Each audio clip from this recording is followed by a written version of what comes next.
Amang Diyos na pinakamakapangyarihan sa lahat, na sa isang salita, nilalang ang mundo at patuloy na nangungusap sa sangkatauhan. Taos-pusong aming pasasalamat, kaming mga naglilingkod sa bayan bilang online media broadcasters, mga mobile journalists at 10 ng aming mga kapatid sa pamamahayag. Pinupuri ka namin sa ipinagkaloob na malikhaing talino, kaalamang teknikal at kakayahang panaigin po ang katotohanan. Magtaglay po sana kami ng karunungan, matibay na integridad, malawak na pananaw at makatarungang mga desisyon sa aming mga tungkulin. Naway magsilbi po kaming tinig ng mga mahihina at hamon sa mga makapangyarihan, tagapaghatid ng kaalaman at kaliwanagan sa mga nagugulumihanan. Tulungan niyo po kami na magampanan ang aming mga propesyon sa pinakamataas na antas, lalo't higit sa panahon ng kasalatan, kakulangan ng oras at matinding kompetisyon. Patatagin niyo po kami laban sa mga tukso na sumang-ayon sa kung ano ang nakararami, maghaka-haka, makisama sa mali at ang magmadali. Tulungan niyo po kami, ang mga manonood, mga mambabasa at mga taga-suporta na magampanan ng aming mga papel ng may talino at pangunawa ng ang katotohanan at kagandahan po ang manaig sa online media. Iniaalay po namin ang panalangin ito sa ngalan ni Jesus na tagapaghatid ng magandang balita, naghayag ng kanyang katotohanan at nag-alay ng kanyang sarili sa sanlibutan. Amen.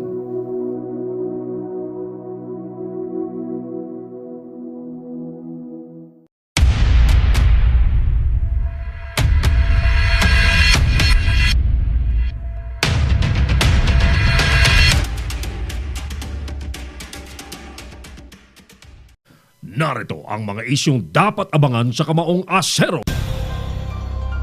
Comelec, sinita ang mga senatorial at party list candidates sa mga campaign posters.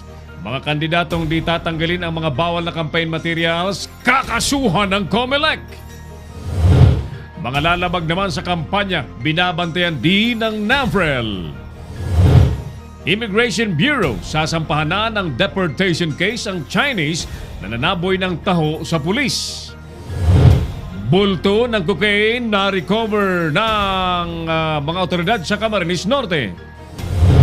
Samantala, PIDEA arestado ang 19 katao sa 2 drug den na sinalakay sa Cagayan de Oro City.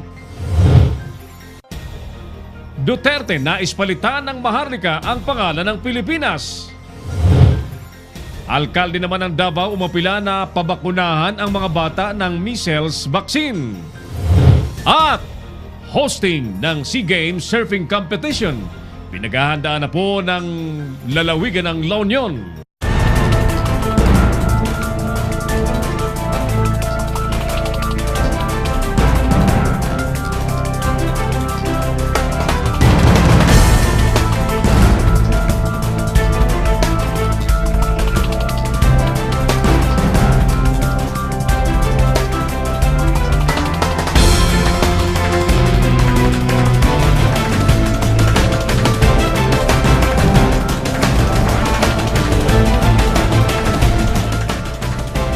Live from the studios of Leader News Philippines, Herald Kami of Kamaong Asero starts now!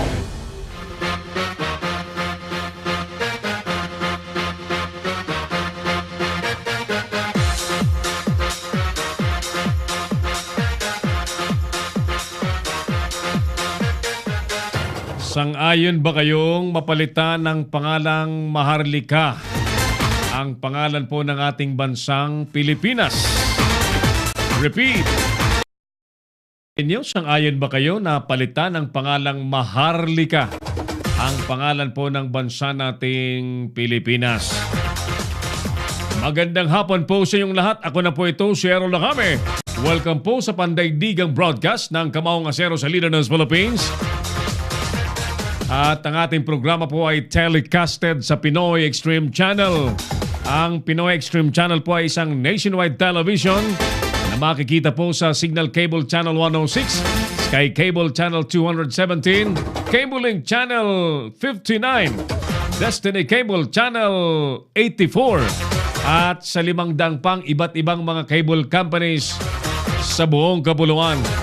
Bueno, kasama po natin ang buong pwersa ng Leader News Philippines at ng Pinoy Extreme Channel.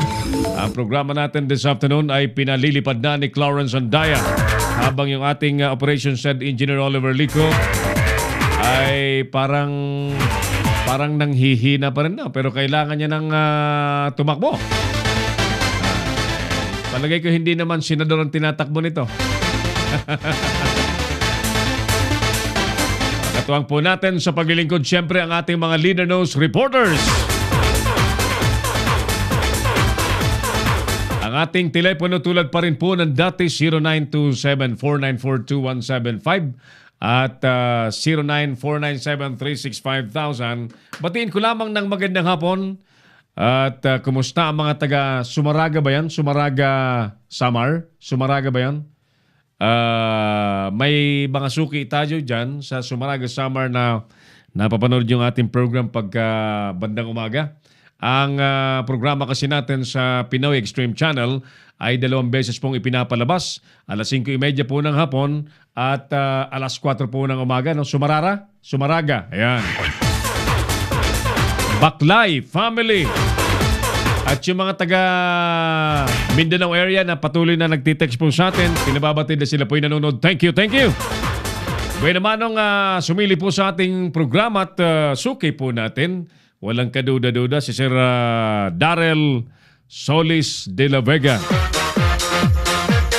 At si amigong Camilo Miliandes, partner, salamat sa pagsilip sa ating palatuntunan. Thank you. Sige. Sangayon ba kayong palitan ng pangalang Maharlika ang pangalan po ng ating bansang Pilipinas? Bueno, mga suki, iratsada na po muna natin ang mga mahalagang balita mula sa iba't ibang lugar sa Pilipinas. Alam niyo pong ang araw na ito ay pinaka-kick-off or the very start of the campaign, official campaign, kampanya ng mga kandidato po sa pagkasenador at mga kandidatong party list. Ayan, so yung dalawang medyo maigting na magkatunggali ay ang administrasyon at ang Liberal Party. Yung grupo ho ng administrasyon ay nandito po sa Pampanga sa kaharian po ni GMA at yung Liberal Party naman po, yung 8 Diretso ay naroon po sa Naga City. Mamaya may mga updates tayo dyan, ano? Although si paring Felix ay nasa biyahe pa lamang papuntang Bicol, si paring Jojo ay nasa Pampanga nakabantay sa kick-off rally ng Hugpong ng Pilipinas. Alamin natin ang nangyari dyan sa opening salvo ng kampanya ng administration candidate sa Pampanga. Report, alamin na natin at atid na sa atin ni partner Jojo Sikat. Yes, parang Joe. Kumusta ang kick-off rally ng mga kandidato ng administrasyon dyan sa Pampanga? Go ahead, please. Sa unang araw ng kampanya ng mga senatorial candidate, inuna nitong si Senadora Grace Poe ang kapakanan ng mga kalusugan ng mga bata, kaya nagtungo ito dito sa Barangay Payatas sa lungsod ng Quezon. Nagsagawa ng food feeding program itong si Poe sa mahigit sa 800 bata mag-aaral ng Payatas Elementary School mula grade 1 hanggang sa mga special children na nag-aaral sa naturang eskwelahan. Magugunita na itong si Poe yung pangunahing may akda ng masustansyang pagkain para sa mga batang Pilipino Act na ngayon ay ganap ng batas at maaaring ipatupad na nga ang libreng pagkain sa mga pampublikong paaralan. Ayon dito kay Poe, hindi higit sa pangangampanya at hindi man mga botante ay mas mahalaga para sa kanya ang kalusugan ng mga bata upang mahubog para sa kinabukasan ng bayan.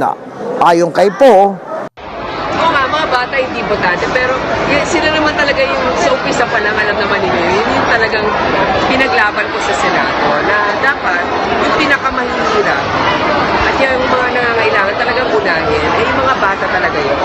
Kalain nyo kung lahat ng public schools mabibigyan ng mainit na pananghalian ng mga bata, eh ang laking tulong yan sa pamilya. At saka sa ngayon, yung batas na sinulong natin, eh pasado na. So magkakaroon ng malaking pondo para sa feeding program ng mga bata. Pinayuhan pa ng senadora mga batang mag-aaral na tularan itong si Lola Flora at itong si Cardo sa teleseryeng probinsyano na hindi sumusuko sa laban at sumusunod sa mga utos ng Diyos. Mula rito sa Payatas Elementary School, ito si Jojo Sigat nagulat para sa Leader News Philippines. Si Errol Dacame, ang Kamaong Asero. Dispensa po, akala ko nasa Pampanga si parang Jojo Sikat. Nasa Payatas, Quezon City pala at ang sinubaybayan niya ay ang kampanya ni Senadora Grace Poe. Alright, sige. Isa pang report ang panoorin po natin sa ating palatuntunan. Yung kandidata raw po ng Hong Kong ang siyang nagwagi ng Miss Global International. Ayan, alamin natin at panoorin po natin ang report ulit ng mga kagandahan ni Mike Francisco. Mike? Magandang hapon ka, Errol, at sa lahat na nanonood ng Kamaong Asero.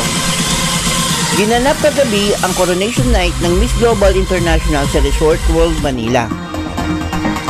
May halong lungkot at saya ang nadama ng mga dumalo sa nasabing events.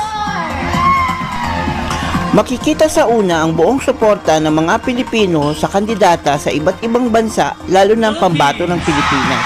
Ngunit naging matamlay ang mga ito matapos hindi mapasama sa top 10 ang Pilipinas. Marami ring nagulat nang hindi na ito nagpakita sa stage matapos ang top 10, ngunit sa kanyang post sa FB, sinabi nito na masama ang kanyang pakiramdam at pinipilit itong lumaban para sa pinapakitang suporta sa kanya ng mga Pilipino. Sa huli, masaya pa rin natapos ang nasabing events at pinakita ng organizer na patas ang kanilang pagpili at naaayon sa kakayahan ng kandidata. Hong Kong! Wagi bilang Miss Global International si Sophia Nang ng Hong Kong matapos ito magpamalas ng angking talino sa Q&A sa nasabing event. I am over the moon. Honestly, I was not expecting it at all. My group of pageant sisters were very, very, high quality. They were such wonderful people. I honestly was just like honored to be a part of it. And so when I was called to the top 10, I was honestly like just so shocked. But I am just, my heart feels so full, and I know that tomorrow morning I'm gonna wake up with such a big smile on my face, and I can finally eat the French fries that I've always wanted. So I am thrilled, and someone needs to slap me because it still hasn't hit me yet, but I am just so proud of myself, and I want to say thank you. It's very hard to host events like this because it takes so much coordination, it takes so much manpower and woman power, it takes teachers, it takes bus drivers, it takes hotel, and it's like, all these things don't come easy, and so I, from the bottom of my heart, want to say thank you. And the fans, wow, you guys are crazy. You guys are so fun, and you really liven up the place. And I love the passion that you have towards women's empowerment and pageants. It's something that other countries can learn. Mula rito sa Pasay City, ako si Mike Francisco, nag-uulat para sa Leader News Philippines. Si Errol Dacame, ang Kamaong Asero. Thank you, Mike Francisco. Yan, talagang ayaw papigil. Di mapigilan si Mike Francisco sa kababantay sa mga dilag na naggagandahan, ano? Sama mo naman si Clarence minsan, ano? Para may iba naman. At alam mo si Clarence, mayroong konting iniinda sa mata. Pero pag yan ay dinala mo sa mga beauty pageant, palagay ko'y gagaling ang kanyang mata. Mga suki, balikan natin ang ating survey question. Sangayon ba kayong palitan ng pangalang Maharlika ang Pilipinas. Yan po ang ating main topic sa ating programa. Sa hapon pong ito dito po sa Kapalatuntunan Kamaungasero. At balikan ko po kayo, saglit lamang, pagkalipas po ng ilang importanteng paalala. Magbabalik si Errol Nakame sa Kamaong Asero. Bring your business over 1 million TV or online. Reach your target customers anytime, anywhere. Your brand on TV or on the web. Get more customers and grow your business. Advertise now.